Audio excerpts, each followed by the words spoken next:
So yun, good morning mga paps, mga padyak. Ito na yung father and son project bike. Ayan. Nakakatuwa lang kasi nagpa-build si sir, hindi lang para sa anak niya, kundi para sa kanya din. Itong bike na to, dadalhin pa to ng Cotabato. Napakalayo na naman. Pero yung anak niya, dito sa Manila, binisit niya yung shop natin at tinignan niya kung gaano kalupit yung bike. Ayan, excited na kasi si sir, kaya pinuntahan niya dito sa Pops Bike Shop. Papitik-pitik pa tayo dyan. Pinapakita ko sa inyo na carbon Lodi. Itong Mountain Peak Explorer natin na to, carbon, naka-sealed bearing headset na yan. Mountain Peak stem, Mountain Peak handlebar, Pops Pro 2 handle grip, naka Shimano MT200 brake set na yan, naka Jore M6100 shifter, Airforce na Mountain Peak, Maxi Star, Pops Pro 1 rim, naka sword na hubs. Ito yung tunog mayaman na may cross spline, naka Shimano rotor. Dito naman tayo sa saddle niya, Mountain Peak seat post, weapon ambush sealed bearing pedal. Makikita nyo naman napaka-smooth ng ikot niya.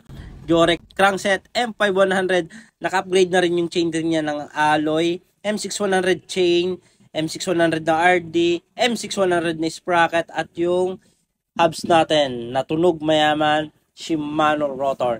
Ayan, dito naman tayo sa isa. Kahit saan yung sakyan mo dyan, napaka-pogi, napakasarap niyang sakyan. Ito naman yung Speed 1 Destroyer. Pangalan niya pa lang, Destroyer. Ang lupit na.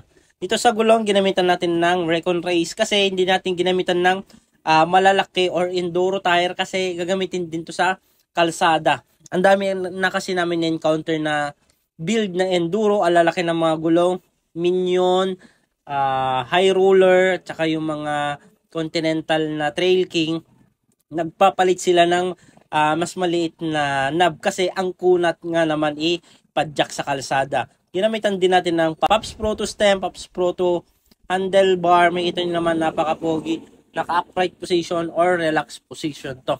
Yan. Shimano MT200 brake set, Jore din na shifter, weapon Canon 160 travel pang enduro. If ever na gamitin to ni sir ng enduro, palitan lang niya ng gulong. Mayroon din siyang lower rebound adjuster, Calypso wide rim, Saturn din yung hubs na to na 6 valves.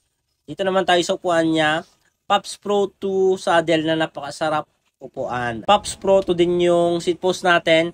Yung cockpit natin na yan is naka lifetime warranty. Weapon ambush din yung pedal neto. Trident crankset. Ito yung CNC, napakalupit star design. Narrow wide, M6100 chain, M6100 na RD. Weapon sprocket, 1152, mas malaki pa sa Shimano. Ayan.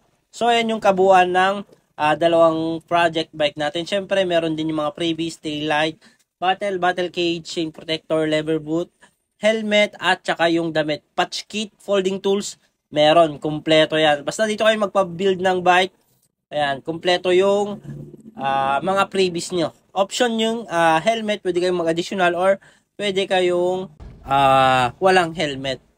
Ayan. Napakaganda. Nung tinanong ko si sir kung ayos ba yung build natin, ayos na ayos daw. Kaya kung gusto niyo magpa-build, visit lang kayo sa Pops Bike Shop. Thank you! Mga nasa malalayong lugar naman na gusto magpakita ng suportas dito sa Pops Bike Shop at gusto mag-order, ayan, visit lang kayo dito sa mga legit account namin. Dito lang kayo pwedeng makipag-transact para legit at di kayo may scam. Visit lang kayo sa TikTok, Shopee, Lazada namin. Pops Bike Shop Official. Ayan, ito yung mga legit account namin. Jason Bike Parts, Bikers Need. Thank you mga Pops, mga Padjak. Ayan, dito na kayo makipag-transact at mag-order. Thank you.